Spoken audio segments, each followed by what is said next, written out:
Señores, me voy a hablar de economía y de política también, por supuesto, con Amado Boudou. Amado, bienvenido. ¿Cómo andás? ¿Cómo estás? Muy buenas, ¿Todo bien? buenas noches. Sí. Bueno, sos militante de Soberanos. Sí. Soy militante primero del kirchnerismo y del Frente Frente de Todos, no solo militante, sino votante, y dentro de ese espectro amplio, diverso, que sirvió para que Argentina, el pueblo argentino en solo 4 años terminara con la pesadilla de lo que estaba haciendo Macri con el voto popular del grupo Soberanos. ¿Qué tanto te preocupa el acuerdo? No sé, todavía no tenemos los detalles, por ahí vos tenés un poco más de detalles porque conocés mucho de esto. ¿Qué tanto te preocupa el acuerdo con el fondo? Mira, el acuerdo con el fondo era algo que había que encontrar algún formato. Y en el día que se tomó la decisión, el día anterior a los vencimientos, creo que bueno, la suerte estaba jugada, había que llegar a un acuerdo, pero tiene algunas aristas que a mí y a parte de las compañeras y compañeros no nos parecen buenas. Sobre todo hay que pensar que la deuda no es solo un tema financiero y económico, sino que es un tema político. Claro. Entonces, lavarle la cara al desastre que hizo Macri. Macri recibió el gobierno con 0 deuda con el Fondo Monetario Internacional. Y nos dejó con la deuda más grande que hay en la historia del Fondo Monetario Internacional.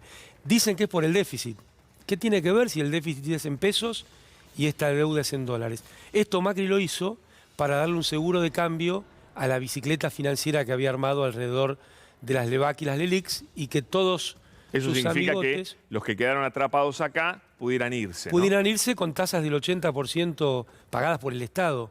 ¿En dólares? En dólares. Y sí, porque con esos 44.000 millones de dólares, como bien lo explicó Macri, lo usaron para que pudieran salir los que ya no tenían forma de salir de esa bicicleta financiera. Entonces, primero, nunca se puede perder de vista esto, porque si no estamos analizando en el vacío algo que no es en el vacío. El problema de la deuda no lo inventó Alberto Fernández, Cristina Fernández de Kirchner, lo inventó Macri y todos los que lo acompañaron en ese gobierno. A ver si te interpreto bien. El acuerdo hay que hacerlo, no es mejor ir al default, pero este acuerdo no te gusta tanto, podría haber sido un acuerdo mejor. Sí, para empezar, la estrategia que siguió el Ministerio de Economía de llevar adelante 2 años para terminar en esto, me parece que ahí no hubo una estrategia adecuada. Para vos no fue bueno eso, esperar. Esa estrategia no fue adecuada, sobre todo cuando el presidente había recorrido el mundo buscando apoyos. Sí. O sea, hubo un trabajo político muy potente. Ahora, los sectores técnicos de un gobierno tienen que llevarle alternativas a los que toman las decisiones políticas. Pero, dicho esto, para mí lo más importante es de aquí en adelante. Totalmente. Porque si no nos pasamos discutiendo... Pero antes de eso, entiendo bien, si vos fueras diputado y por una cuestión de, me imagino, de apoyo al gobierno, disciplina partidaria, poner el nombre que quieras, terminarías votándolo a favor, aunque no te parezca el mejor acuerdo. Bueno, necesitamos ver primero los detalles. Okay. ¿Cuáles son las aristas de ese acuerdo? ¿Está bien lo que dije yo o no? Yo creo que es importante que una fuerza política pueda tener cohesión a la hora de tomar decisiones tan trascendentes como esta. También creo que es importante la disonancia que tiene un frente, porque si no, no haría falta un frente. Sí. Parece que estoy contestando todas las cosas al mismo tiempo, ¿no? Blanco y negro. Pero realmente creo que la riqueza del Frente de Todos está justamente ahí, en que hay posiciones diversas y al momento de tomar decisiones... Pero en algún momento tenés que fortalecer al gobierno. Hace un acompañamiento fuerte. Ahora, me parece a mí que de aquí en adelante, y para que ese acompañamiento sea contundente, es importante avanzar en las medidas del famoso tema del déficit. Porque lo que los sectores más ortodoxos se olvidan cuando se habla de déficit es que es una suma y una resta. Entonces, vos tenés las erogaciones y los recursos. Las erogaciones en este momento en Argentina me parece que son súper inelásticas. Uno no puede pensar en meter mano al sistema jubilatorio. Las jubilaciones, aún con el positivo cambio de fórmula que hizo el gobierno de Alberto Fernández, ni bien comenzó, están muy atrasadas porque, claro, Macri les había hecho perder 25%. Entonces eso no se va a recuperar en un año ni en 2. Estamos en un buen camino, que es la nueva fórmula. Hace falta esa recuperación. Entonces, me parece que si están tan preocupados desde el fondo y los sectores de la oposición por el superávit fiscal, hay que ver el tema de los recursos.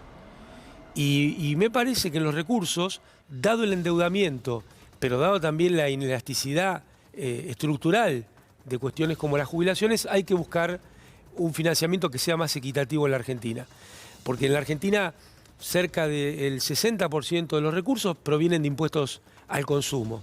Es decir, que pagan igual los que están fuera del sistema, los que están dentro del sistema, los bueno, súper que ricos. discutíamos con el Kun, bueno, yo no lo discutí con el Kun, pero a raíz del Kun.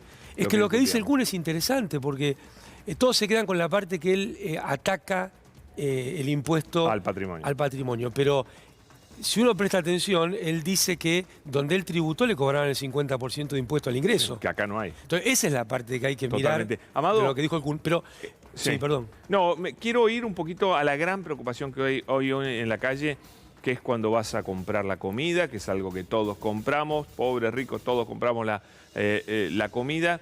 La inflación está convirtiéndose en un problema, casi te diría, tremendo para los argentinos. Me decía Raúl Timerman, que estuve ahí cuando salió del programa del Gato, me decía, si vos no solucionás el tema de la inflación, es difícil que ganes una elección presidencial. Entonces, por donde lo quieras mirar, es un tema a solucionar lo antes posible. ¿Cómo se hace? Bueno, pero te cierro la anterior que tiene que ver con esto también, perfecto. porque si bien la inflación es un fenómeno multicausal, sí. Es cierto que el déficit tiene parte de la culpa de la inflación o de la causalidad de la inflación. Entonces, si uno en estas circunstancias robustece las cuentas públicas, prolongando el impuesto a las grandes fortunas de aquí en adelante. Esa es una propuesta. Adicionando algunos puntos a quienes se beneficiaron de las devaluaciones. Escúchame. ¿Quiénes son? Todos los que exportan commodities. O sea, ¿propones subir retenciones? Yo creo que hay que subir retenciones para un fondo para pagar la deuda. Pero que a la vez robustece el financiamiento del sector público. Entonces, cuando asumió Macri, el dólar rondaba los 10 pesos. Hoy ronda los 215 pesos. Bueno, alguien se benefició con todo esto, no fue el pueblo. Entonces, ahí yo creo que es una razón de equidad. ¿Alguna propuesta más? Hablaste de impuesto a los ricos, continuarlo, que ya se aplicó por el COVID, y subir retenciones. ¿Alguna más? Bueno, hay que ver algo que el gobierno ya está haciendo y que creo que hay que imprimirle mayor dinamismo, que es detectar aquellas operaciones de triangulación, aquellas operaciones donde no se está poniendo arriba de la mesa todo lo que se exporta. Entonces, con este tipo de cuestiones, más yo creo que si se fugaron 88.000 millones de dólares en solo 4 años, bueno, hay que encontrar parte de esa fuga y ponerle un impuesto que también sería de toda equidad. ¿Y con esa plata bancar los gastos? ¿Vos no tocarías los gastos? Yo creo que, por ejemplo, el sistema jubilatorio, en la medida de que tuviera más recursos, hay que gastar más. Porque nosotros venimos diciendo desde el principio que tiene que haber un ¿Y en dónde cortarías gastos? Si es que hay algún lugar. Yo creo que en este momento el gobierno ha hecho un muy buen trabajo.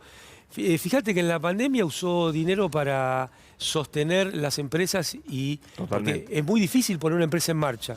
Entonces, durante los 2 años de pandemia era muy importante distintas medidas para que esas empresas se sostuvieran en el tiempo, su planta de trabajadores se sostuviera en el tiempo. El gasto COVID, bueno, de ninguna manera indiscutible. Demostró Alberto Fernández que tenía razón desde el principio. ¿Y el debate de tarifas, dónde te parás? Hay varias ideas, la idea pero parece que no alcanza, la idea de segmentar.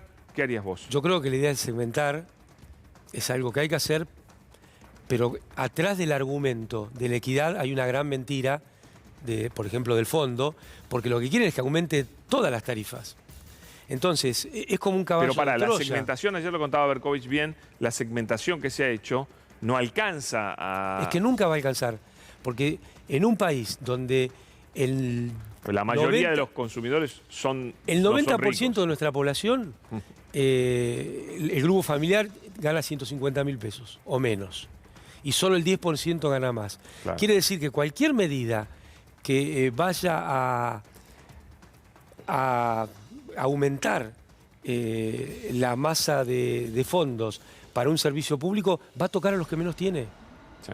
Escondido atrás de la segmentación viene una propuesta del fondo de aumento de todas las tarifas. Ahora, pero te corren con este argumento. Las tarifas no solo no subieron, sino que bajaron porque tuvieron actualizaciones menores a la inflación. Bueno, pero en los años anteriores aumentaron de a 2000%. Si algo tenía colchón en la Argentina, es verdad, son las tarifas de los servicios públicos. Entonces puede ser que ganen siempre y en cualquier circunstancia. Me parece que, bueno, nosotros tenemos este modelo por ahora de servicios públicos y hay que buscar que obtenga la mayor equidad posible. Y yo diría que si les preocupa tanto la equidad, bueno, vean el sistema tributario. No quieran aplicar la equidad a una cuestión que es universal como el uso de las tarifas de los servicios públicos. Sí. Porque de ahí no va a salir la plata que hace falta para mejorar la posición que el fondo pretende que se mejore. Amado, fuiste una de las víctimas del lawfare, también utilizado para aleccionar a los demás, porque fuiste casi en el arranque del lawfare una de las primeras víctimas, con vejaciones tremendas que realmente siento mucho porque fueron vergonzosas. ¿Cómo lo vivís hoy? Que estamos viendo, yo decía, el capítulo de cómo se armó, ¿no? Ya sabemos lo que se hizo, ahora estamos viendo cómo se armó con capítulos todos los días, ¿no? Mira, Pablo, esto que está saliendo a la luz, para los que estuvimos siendo víctimas de este sistema, más o menos era conocido, porque pasaban cosas que no podían ser casualidad. Sí. Detenciones donde la prensa dominante sabía antes que cualquier abogado lo que iba a pasar. Y esto lamentablemente no es algo nuevo, hay muchas investigaciones muy importantes, vos has escrito sobre el tema. Sí. Yo creo que más allá de cualquier situación individual, que es dolorosa para uno, para su familia, lo importante es lo estructural, y eso es lo que está saltando a la luz. Acá hubo un plan sistemático para la persecución, una persecución que era varias bandas, porque era a dirigentes o a representantes de la política, a dirigentes o a representantes de los derechos de los trabajadores, como los sindicalistas, pero también a dueños de empresas para robárselas. Sí. Entonces, es la apropiación y el uso sistemático de herramientas del Estado para todo esto. Entonces, nosotros tenemos que ver esta cuestión con las verdaderas víctimas, que es los ingresos del pueblo argentino. Porque si no quedamos en la anécdota, y puede ser sanador, inclusive, empezar a contar cosas, pero acá lo importante es lo que le pasa a la sociedad. Total. ¿Dónde estaba el Poder Judicial cuando se tomó el endeudamiento de los 44.000 millones? Yo te voy a decir dónde estaba. Estaba escuchando, sí, metiendo preso con la doctrina Irursun, estaba haciendo lo que no debía hacer. ¿Dónde estaba el Poder Judicial cuando las tarifas aumentaban de 2000%? Sí. Bueno, estaba convalidando sentencias en juicios que fueron parodias y que fueron la convalidación de sentencias mediáticas previas.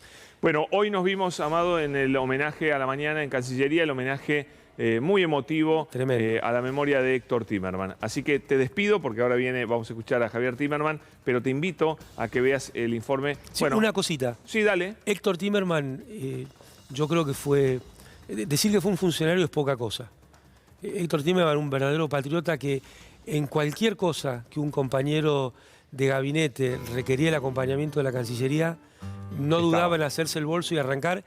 Y además, una figura que la seriedad, la pasión, el no importarle el mismo en lo que hacía, lo acompañaba con un humor descomunal. Entonces, siempre fue un placer y sentirse con mucha espalda, hacer cualquier gestión o función acompañando o siendo acompañado por Héctor Timerman. Gracias, Amado.